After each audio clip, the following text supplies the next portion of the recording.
कृष्ण ने ब्रज में अनेक मधुर लीलाएं की, तो आइए देखिए नटखट कान्हा की लीला। देखो, आज फिर से हमारी मटकी टूटी हुई है। यह जरूर उस नटखट कान्हा की ही शरारत है। चलो, आज हम सब चलकर उसकी शिकायत यशोदा मैया से करते हैं। यशोदा मैया, ओ यशोदा मैया, क्या हुआ? देखो आपकी कान्हा ने क्या किया है। आज फिर से उसने हमारी मटकी तोड़ी और सारा माखन चुरा लिया। क्या कान्हा ने माखन चुराया? परंतु वह तो सुबह से घर पर ही है, कहीं बाहर गया ही नहीं। कान्हा, ओ कान्हा, जरा बाहर आना। जी मैया, कहिए क्या काम है? क्या तुमने इनका माखन चुराया? मैंने? भला आपके हाथों का स्वादिष्ट माखन छोड़कर मैं क्यों इनका माखन चुराऊंगा? नहीं यशोदा मैया, यह झूठ बोल रहा है। कल इसने विशाखा की भी मटकी चुराई थी। क्या कहा? मैं झूठ बोल रहा हूँ? कृष्णा, तुम सब हमेशा मेरे माखन की शिकायत करती रहती हो। भला हमारे घर में माखन की कोई कमी है जो मेरा लल्ला तुम्हारा माखन चुराए? ठीक है मैया, अब तो हम तेरे लल्ला को रंगे हाथ पकड़ेंगे और तेरे पास लाएंगे। गोपियां चली जाती। अब राधा रानी और सारी गोपियों ने माखन चोर कृष्ण को पकड़ने की एक विशेष योजना बनाई। गोपियों ने एक रस्सी से माखन की मटकी लटका दी। कृष्ण ग्वालों के साथ चुपके चुपके मटकी की ओर आते हैं। माखन कहाँ है? चुप, माखन वो रहा। चलो चलो। कृष्णा, आज मुझे कुछ गड़बड़ लगी है। यह मटकी आज बहुत नीचे को ढकती हुई है। लगता है आज गोपियों ने हमारे खाने की अच्छी तैयारी की है। कैसे? क्या मतलब? मतलब जैसे ही हम सब माखन चुराने जाएंगे, इस रस्सी के साथ लगी घंटियां बजने लगेंगी। तुम लोग चिंता मत करो। घंटियों के देवता उपस्थित हो।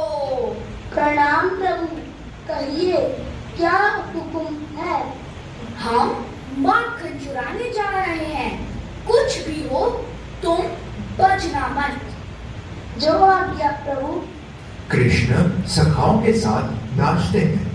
नाचते नाचते मटकी से माखन जैसे ही निकालते हैं, घंटी बज जाती है। हो रहा नटखट माखन चोर। आज इसे यशोदा मैया के पास ले ही जाएंगे। ठहरो, घंटियों के देवता उपस्थित हो। बोलिए प्रभु, क्या आदेश है। तुम बजे क्यों? प्रभु, शास्त्रों में आपने ही तो कहा है कि जब भी मुझे भोग लगे तो मेरा बचना आवश्यक है।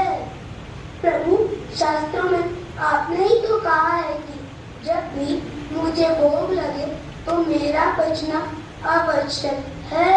ब्रह्म अर्पणम ब्रह्म हरवीर ब्रह्मज्ञान ब्रह्मणाहुतम ब्रह्मैव तेन गन्तव्यम् ब्रह्म कर्म समाधिना ओम वैश्वानरो भूत्वा प्राणिनां देहमाश्रितः प्राणापानसमायुक्तः पचामयन्नं चतुर्विधम्।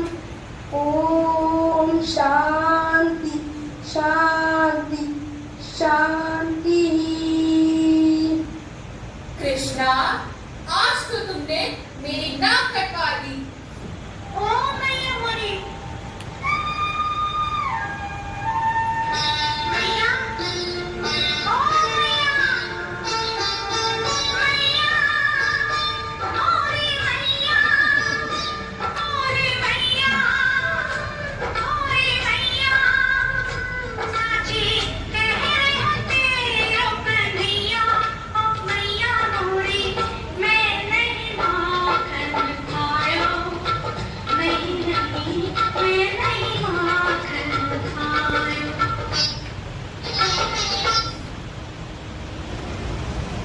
कृष्ण कन्हैया ने ब्रज में अनेक मधुर लीलाएं की, तो आइए देखिए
बंसी की मधुर तान में ब्रह्मांड को नचा दे, जो माखन चोर भी है और नीति के मर्मज्ञ भी, जिनके एक रूप में रास है, दूसरे में रुष्टता है, जिनके हर रंग में कोई न कोई रहस्य है। आज हम लेकर आए हैं कृष्ण के नवरंग।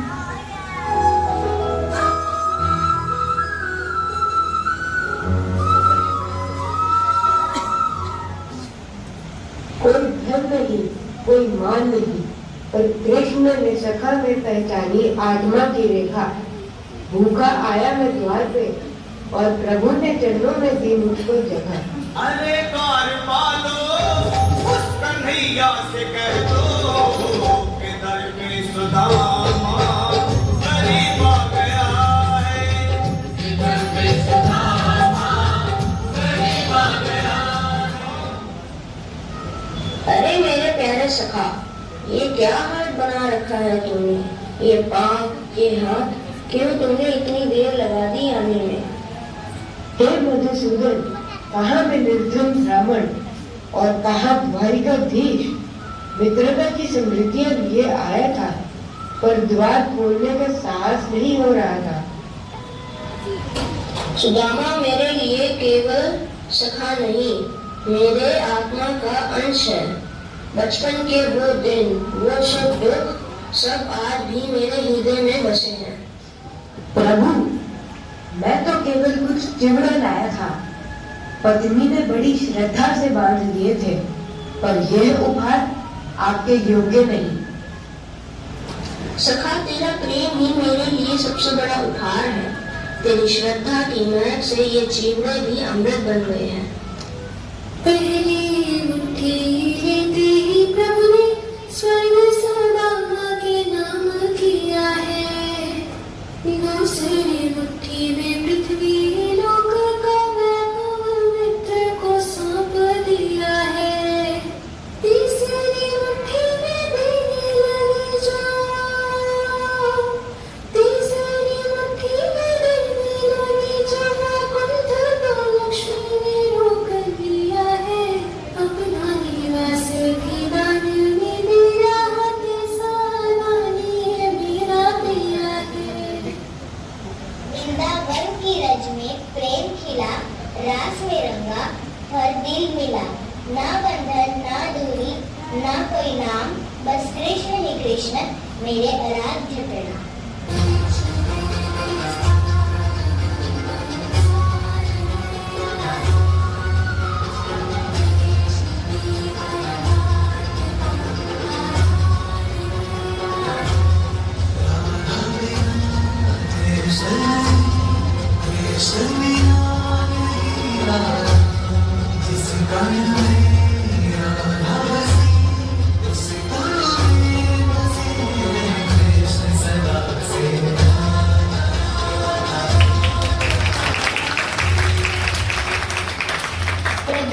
प्रेम कोई संबंध नहीं, वह तो आत्मिक समर्पण है। मैं तुझसे जुड़ी नहीं, मैं तुझ में विलीन हूँ। और मैं तुझसे कभी दूर गया भी नहीं राधे। द्वारिका में बैठा भी मैं वृंदावन की माटी सूंघता रहा। लोग पूछते हैं राधा को कृष्ण क्यों ना मिले, कैसे समझाऊं उन्हें? जिस राधा ने स्वयं को ही कृष्ण में विसर्जित कर दिया हो, उसे और क्या पाना है? तेरी भक्ति, तेरा प्रेम, वह मेरा दिव्य स्वरूप सबसे पवित्र आधार है।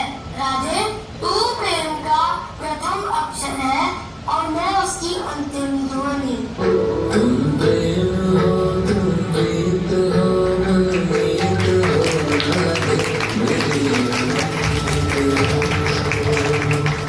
तुम प्रेम हो, तुम प्रीत हो, मनमीत हो, राधे मेरी मनमीत हो।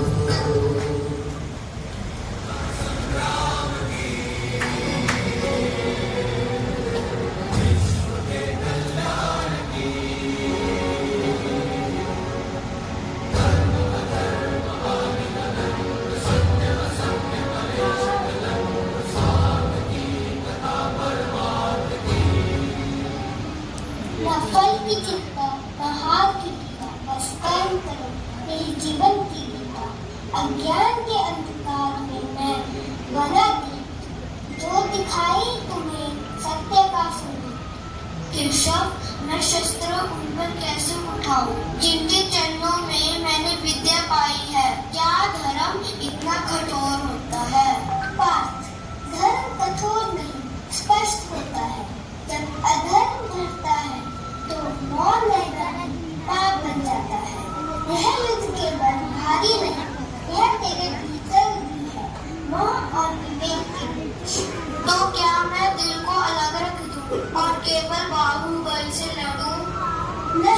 अर्जुन, हृदय को नहीं त्यागना, पर हृदय को बांधने वाले मोह को त्यागना होगा। तू योद्धा है, तेरा धर्म है रक्षण करना, विनाश नहीं। लेकिन यदि मैं हार गया तो हार केवल वह कर्म करने वाला मानता है जो फल पर आधारित होता है। तू केवल कर्म कर, निष्काम भाव से फल मैं तय करूंगा।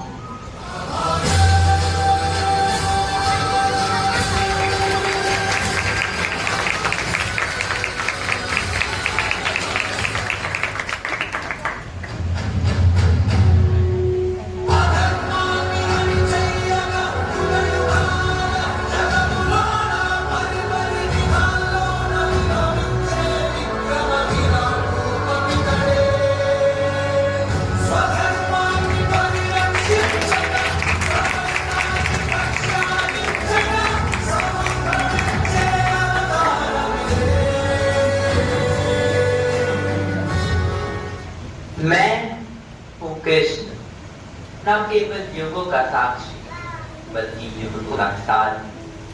कभी अर्जुन के रथ की भागदौड़ थामी तो कभी सुदामा के द्वार पर नंगे पांव चला आया। कभी राधा के मौन में प्रेम बनकर बका तो कभी द्रौपदी के अर्थनाद में मर्यादा बन गया। लोग मुझे अलग अलग रंगों में देखते हैं। किसी को मैं रणभूमि का ज्ञानदाता दिखता, किसी को माखन चोर, किसी को रास रचैया, तो किसी को सखा, और कोई मुझे कुछ भगवान कहता। पर सत्य तो यह है, मैं वही जो हर समय तुम्हारे साथ रहा। जब जब तुमने मुझे पुकारा मैं आया, कभी शब्द बनकर, कभी मौन बनकर। मैं हर उस हृदय में जीवित हूँ जहाँ प्रेम, जहाँ करुणा, जहाँ सत्य है।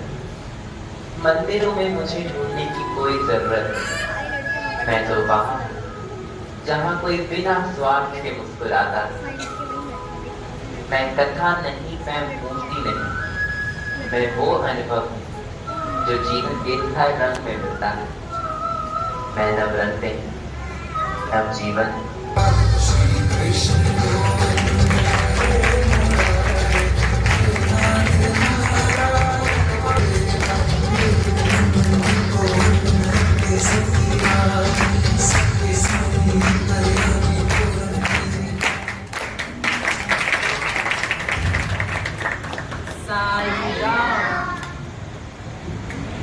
ओम श्री साईराम। भगवान श्री सत्य साई बाबा के चरणों में कोटि कोटि प्रणाम और आप सबको जन्माष्टमी के इस पावन अवसर पर प्यार भरा साईराम। आज मैं वैष्णव शांत कुमार ग्रुप 3 का छात्र आप सबके सामने भगवत गीता के अखंड ज्ञान के कुछ श्लोक प्रस्तुत करने जा रहा हूँ।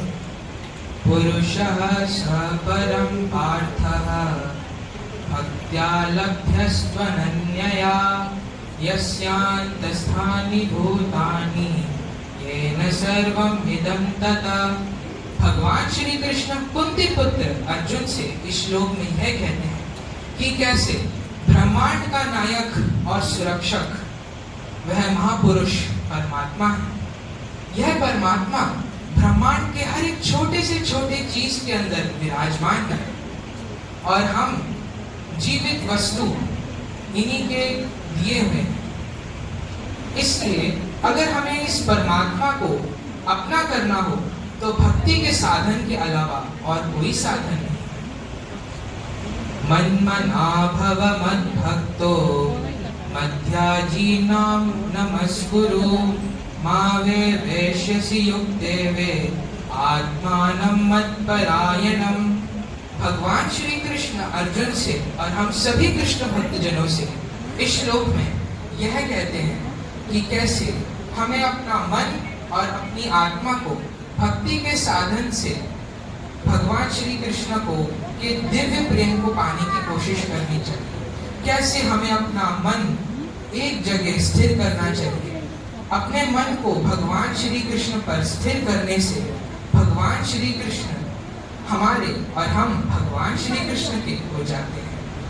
पत्रं पुष्पं फलं तोयं यो मे भक्त्या प्रयच्छति तदहं भक्ति उपहृतम् अश्नामि प्रयतात्मनः। भगवान श्री कृष्ण इस श्लोक से हमें यह कहते हैं कि एक पत्ता, एक फूल, एक फल या फिर सादा जल ही अगर भक्ति और प्रेम की भावना से भगवान श्री कृष्ण को अगर अर्पित किया जाए तो भगवान श्री कृष्ण उसे खुशी खुशी स्वीकार कर लेते हैं, क्योंकि यह भगवान श्री कृष्ण को प्रेम और भक्ति की भावना से दी गई है। उद्धरेतात्मनात्मानम् आत्मानम् अवसादयेत् आत्मैव आत्मनो बन्धुर् आत्मैव रिपुर् आत्मनः। भगवान श्री कृष्ण इस श्लोक में अर्जुन से कहते हैं कि कैसे मन वह शक्तिशाली चीज है जिससे हम ब्रह्मांड में नामुमकिन मानी जाने वाली चीज को भी मुमकिन कर सकते हैं। कैसे जो मन की शक्ति है वह इतनी ताकतवर है कि कभी कभार वह हमारा दोस्त तो कभी दुश्मन बन जाता है। भगवान श्री कृष्ण अक्सर कहते हैं कि हमें अपने मन की शक्ति को अपने सदुपयोग के लिए और दूसरों के भले के लिए इस्तेमाल करना चाहिए, ना कि किसी बुरे काम के लिए।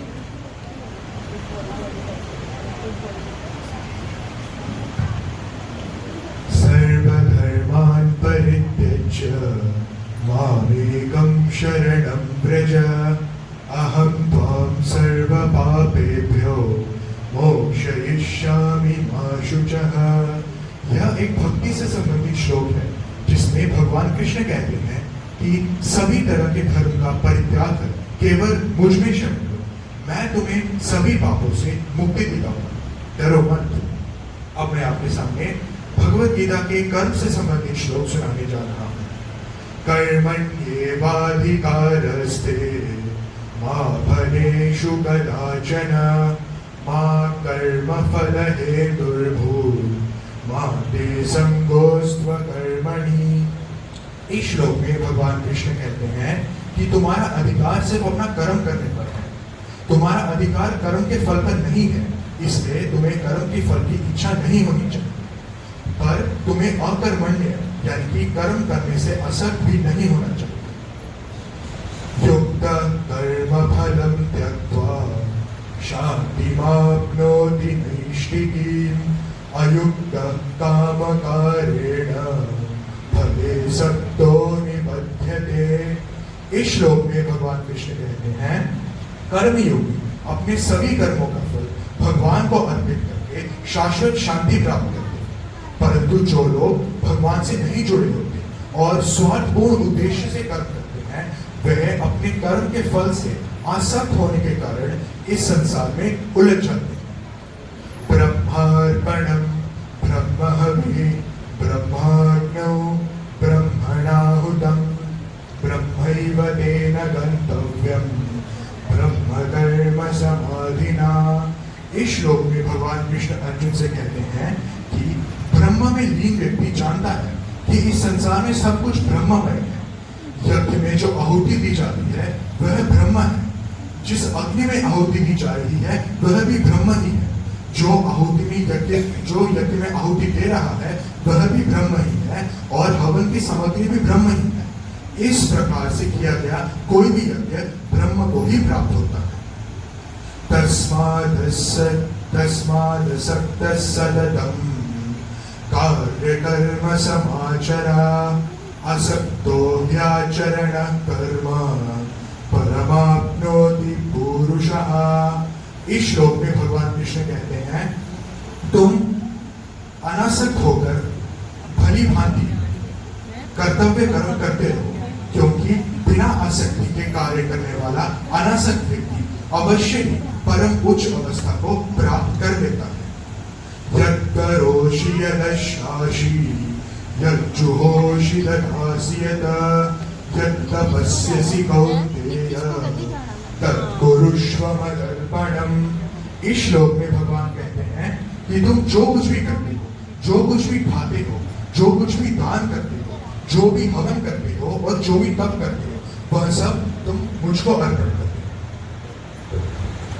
त्रिविधं नरकस्येदं द्वारं नाशनमात्मनः कामक्रोधस्तथा लोभस्तस्मादेतत्त्रयं त्यजेत्। भगवान श्री कृष्ण इस श्लोक से कुंती पुत्र अर्जुन को कहते हैं कि कैसे नरक के 3 द्वार होते हैं, काम, क्रोध और लोभ। अगर एक इंसान अपने एक जीवन में इन तीनों बुरे कर्मों को त्याग नहीं देता तो वह उसकी जो आत्मा होती है वह इन नरक के 3 द्वार से गुजरते हुए अपना सर्वनाश महसूस करती है। तो इसलिए भगवान श्री कृष्ण अक्सर कहते हैं कि इन गुणों को त्याग देना ही सही रहता है, क्योंकि अगर इन 3 गुणों को नहीं त्यागा तो पहला तो अपने आत्मा का तो नाश होगा ही, साथ साथ भगवान के उस दिव्य प्रेम को देखने की भी संभावनाएं चली जाती हैं। जैसे कि रावण भगवान शिव के परम भक्त थे, आयुर्वेद और वेदों के ज्ञाता थे, लेकिन फिर भी उन्होंने यह 3 अवगुणों को नहीं त्यागा। इसी के वजह से उनका एक बुरा अंत हुआ। ओम श्री साई। धन्यवाद। जय साई राम। तथा आप सबको कृष्ण जन्माष्टमी की बहुत बहुत जय श्री राम।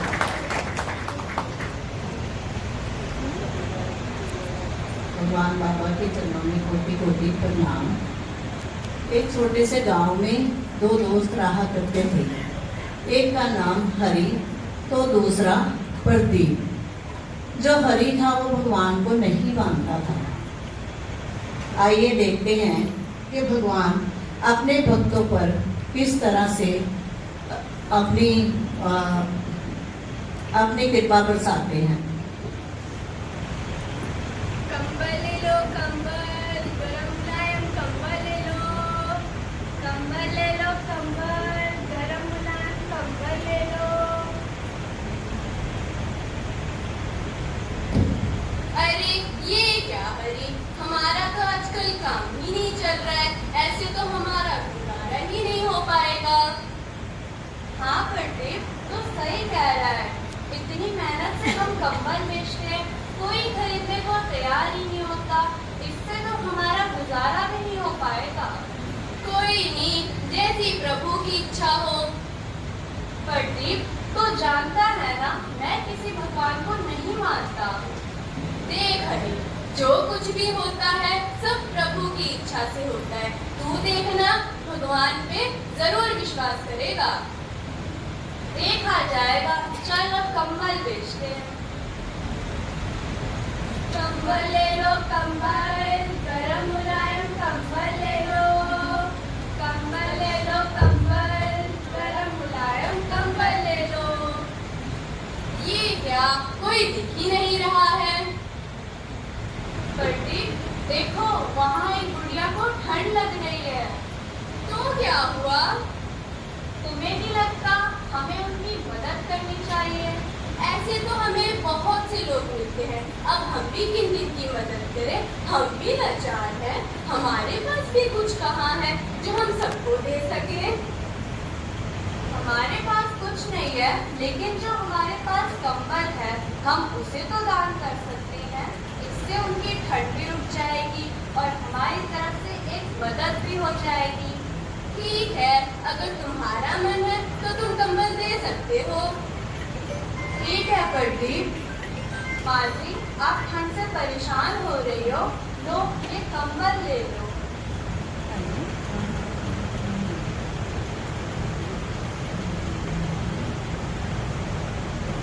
भगवान मेरा भला करे बेटा, तुमने इस लाचार बुढ़िया की मदद की है। नहीं माँ जी, यह तो हमारा फर्ज था। पर बेटा, मेरे पास इस कंबल का मूल्य चुकाने के लिए कुछ भी नहीं है। माँ जी, हमें आपसे कोई मूल्य नहीं चाहिए। पर बेटा, मैं तुम्हें कुछ देना चाहती हूँ। माँ जी, अगर आप हमें कुछ देना ही चाहते हैं तो आशीर्वाद दें, जिससे जो हम काम करते हैं उसमें बरकत हो और हमारा गुजारा चल सके। बेटा, मेरे पास और कुछ तो नहीं, ये कान्हा जी की मूर्ति है, इन्हें तुम अपने साथ ले जाओ। पहले मैं इनकी सेवा करती थी, पर अब मैं बूढ़ी हो गई हूँ, तो मैं इनकी सेवा नहीं कर पाऊंगी। इन्हें तुम रख लो, इससे तुम्हारी और इनकी दोनों का भला होगा। प्रदीप, क्या मुझे हरी भगवान तेरे पास खुद चल कर आए हैं, इनको मना मत कर और ले कान्हा जी को। ठीक है प्रदीप।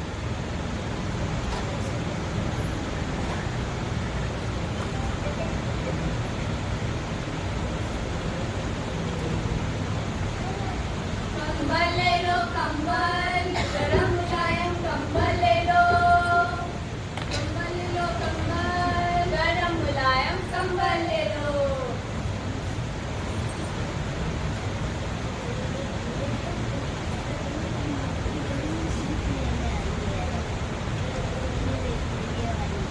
प्रदीप, जब से कान्हा जी आए हैं तब से हमारा काम खूब अच्छा चल रहा है। माँ जी ने भी हमें आशीर्वाद दिया था और मम्मी पापा हमेशा कहते हैं कि बड़ों से आशीर्वाद देना चाहिए, पर तेरा साथ मुझे हमेशा चाहिए, तो मेरा साथ कभी मत छोड़ते जाना। तो फिक्र क्यों करता है, मैं तेरा साथ कभी नहीं छोड़ूंगा। हरी, मेरी तबीयत कुछ ठीक नहीं लग रही, मैं घर रहकर आराम करना चाहता हूँ, तो अपना काम अच्छी तरह से करना। ठीक है प्रदीप, तुम जाकर आराम करो। प्रदीप घर चला जाता है और उसकी थोड़े दिनों बाद ही मृत्यु हो जाती है। तो फिर वो सोचता है कि आज मेरा दोस्त आया नहीं, चलो मैं ही उससे जाकर मिलाता हूँ। प्रदीप कहाँ है यार? अब तेरी तबीयत कैसी है? तुम ठीक तो हो ना? अब मेरी तबीयत ठीक है, बस थोड़ी कमजोरी महसूस हो रही है। तू बता, तू कैसा है? मैं भी ठीक हूँ। चल साथ मिलकर कंबल बेचते हैं। कंबल ले लो कंबल, गरम मुलायम कंबल ले लो। कंबल ले लो कंबल, गरम मुलायम कंबल ले लो। हरी, आज का तो काम हो गया, अब कल मिलते हैं। ठीक है प्रदीप।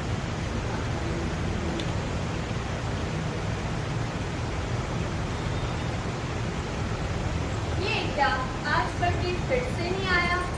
कहीं उसकी तबीयत ज्यादा खराब तो नहीं होगी? मुझे ही जाके देखना पड़ेगा। प्रदीप कहाँ है यार? आज तू मुझसे मिलने नहीं आया। कौन है? क्या हुआ भैया? आप मेरे पति को क्यों आवाज लगा रहे हो? नमस्ते भाभी जी, मैं अपने दोस्त प्रदीप से मिलने आया हूँ। आपके दोस्त को तो इस दुनिया से गए हुए 3 महीने हो गए और आप कह रहे हो वो आपसे मिलने क्यों नहीं आए? आप नहीं आ सकते। ये क्या कह रहे हो भाभी? अभी कल ही हम दोनों ने साथ में कंबल बेचे थे। उसने मुझे ये भी बोला था कि वो मुझसे कल मिलने आएगा। आज वो आया नहीं तो मुझे बेचैनी होने लगी, इसलिए मैं आया हूँ। ऐसा कैसे हो सकता है भैया? उन्होंने तो मुझसे 3 महीने पहले ही मुँह मोड़ लिया था, वो आपसे कैसे मिल सकते हैं? नहीं भाभी जी। हरी के पैरों में जैसे मानो जमीन हिल गई हो, वह लड़खड़ा जाता है, जमीन पर गिर जाता है। जैसे ही वह उठता है वह देखता है कि प्रदीप की फोटो पर हार चढ़ा हुआ है और वो सोचता है मेरे साथ इतने दिनों से कंबल कौन बेच रहा था, और वो अपने घर को वापस जाता है। तभी रास्ते में उसे वो ही गुड़िया मिलती है और उसे वह सारी बात बता देता है। बेटा, तुम जिस दोस्त की बात कर रहे हो वो और कोई नहीं, वह स्वयं कान्हा जी थे, जिन्होंने तुम्हारी मदद प्रदीप के द्वारा की थी। तुम भगवान को नहीं मानते थे ना, तो आज उन्होंने साबित कर दिया कि वह सबके करता करता है। प्रदीप ने तुम्हारा साथ निभाने का वादा किया था, जो ये वादा कान्हा जी ने निभाया है। मुझे क्षमा करो प्रभु, मैंने आप पर कभी भी विश्वास नहीं किया और आपने मेरी मुसीबत में भी साथ दिया। मैं अब से आपका दामन कभी नहीं छोड़ूंगा और सदैव आपका स्मरण करूंगा। बेटा, आज कितना खुशी का दिन है, आज भी जन्माष्टमी है। अब तुम अपने घर जाओ, पूजा अर्चना करो, भोग लगाओ, भजन गाओ और खूब सारी खुशियाँ मनाओ। आओ माँ जी, साथ मिलकर जन्माष्टमी मनाते हैं। तो बोलो कृष्ण कन्हैया लाल की जय। हाथी घोड़ा पाल की जय, कन्हैया लाल की।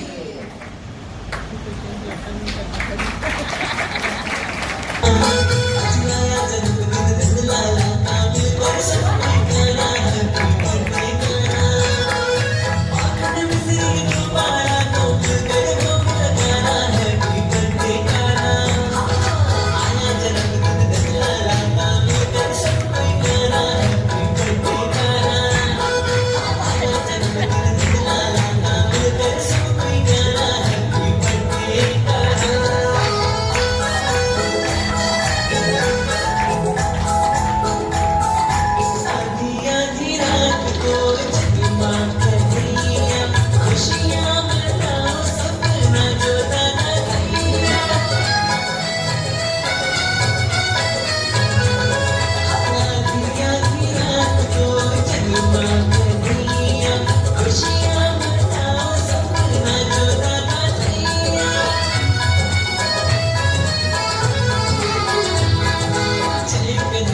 विकास समिति नंबर 1 के बच्चे आपके सामने 2 कहानियां प्रस्तुत करेंगे, जिनमें से एक इतिहास से ली गई है और एक आज के समय की है। पर दोनों आज हम बाल विकास समिति नंबर 1 के बच्चे आपके सामने 2 कहानियां प्रस्तुत करेंगे, जिनमें से एक इतिहास से ली गई है और एक आज के समय की है। पर दोनों की आत्मा एक ही है, नारी शक्ति। तो पेश करते हैं आपके समक्ष कृष्ण के साथ शक्ति की उड़ान।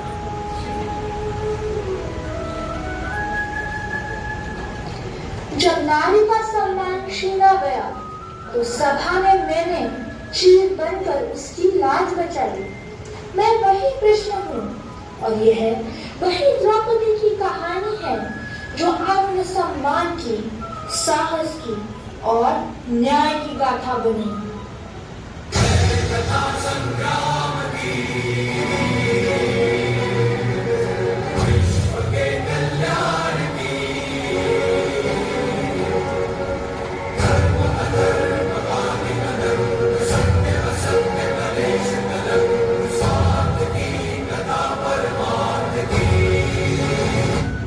द्रौपदी, तुझे तेरे पतियों ने गांव पर लगाया, अब तू हमारी दासी है। छूने से पहले सोच, जिस नारी को तू वस्तु समझ रहा है वो अपनी भी है और न्याय की चिंगारी भी। मुझे छूना तुझे विनाश के द्वार पर ले जाएगा।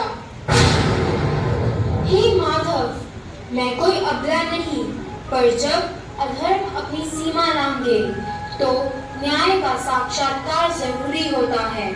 कृष्णा जी आए बचाए मुझे, माया की माया दिखाए मुझे, काहे काहे कृष्णा के रूप इच्छा में नौकरी चलाए मुझे, जब दिवस करना खाने को न चाहती न सोना न हीरे न हो, तुम्हारे का ना माने न कोई न हो, कृष्णा ना होते दुनिया ना होती। जाति बन जाती तेरी बंदा सब की जाती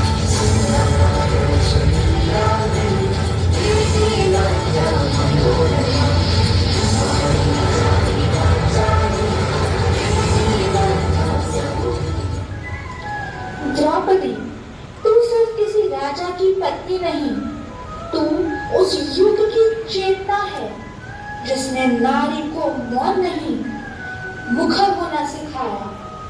मैं आया हूँ तेरे साथ खड़े होने, क्योंकि जब नारी अपनी शक्ति पहचानती है तो स्वयं भगवान भी उसकी रक्षा में नहीं, उसकी संगत में आते हैं।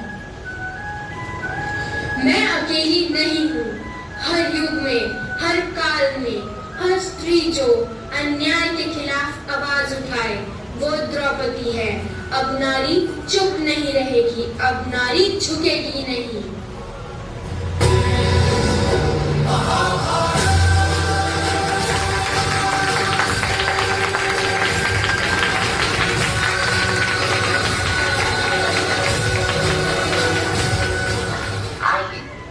अब देखते हैं आज के समय की एक प्रेरणादायक कहानी।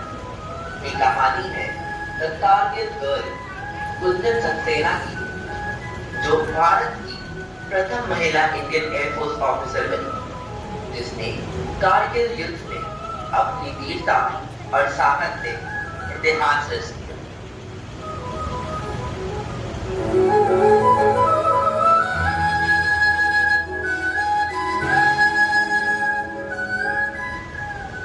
जब तक नारी खुद को कम आंकती रही, दुनिया ने उसे सीमाओं में बांधा, लेकिन जिस दिन वह टूटती नहीं बल्कि बदलती है, वही दिन उड़ान बन जाता है।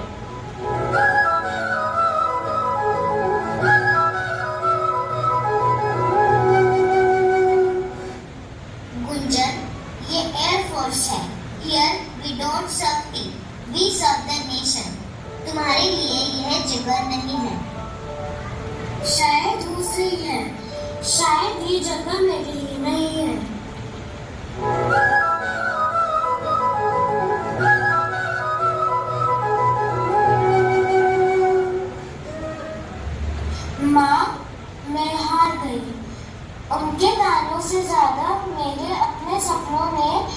मुझे तोड़ा है।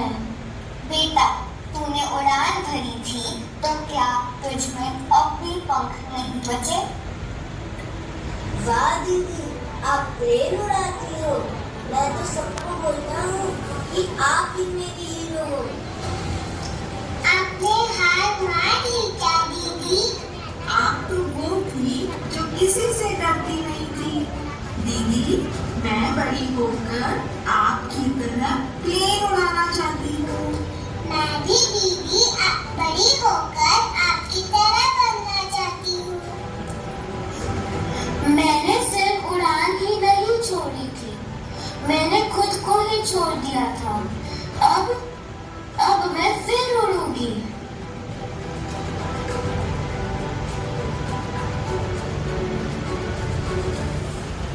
सर, मैं यहाँ फाइलें सजाने नहीं आई हूँ। मैंने उड़ने का प्रशिक्षण लिया है और मैं उड़ूंगी। गुंजन, क्या तुम जोखिम समझती हो? सर, मुझे जोखिम से नहीं, पछतावे से डर लगता है। इजाजत मिले या ना मिले, मैं पीछे नहीं हटूंगी। जब द्रौपदी ने पुकारा, मैं वहां था, लेकिन जब गुंजन खड़ी हुई, उसे किसी कृष्ण की जरूरत नहीं थी, क्योंकि वो स्वयं शक्ति बन चुकी थी। नारी अब प्रतीक्षा नहीं करती, निर्णय लेती है। एक द्रौपदी ने प्रश्न किया, क्या मेरी अस्मिता केवल एक दाव है? तो युगों बाद एक गुंजन ने उत्तर दिया, मैं अपनी उड़ान खुद तय करूंगी।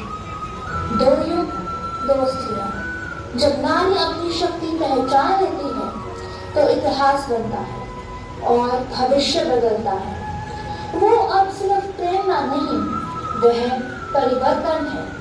और जब वह उड़ती है तो पूरा संसार उसके पीछे चलता है।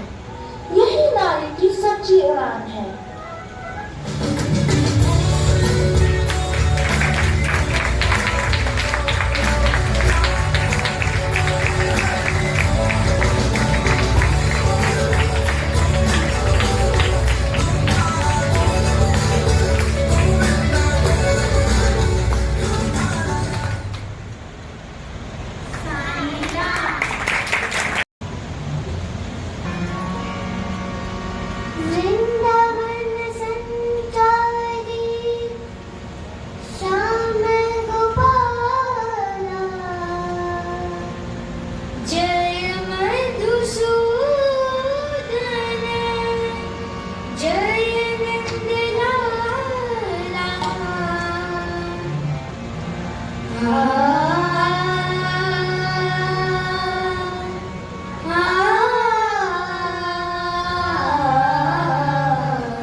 कृष्ण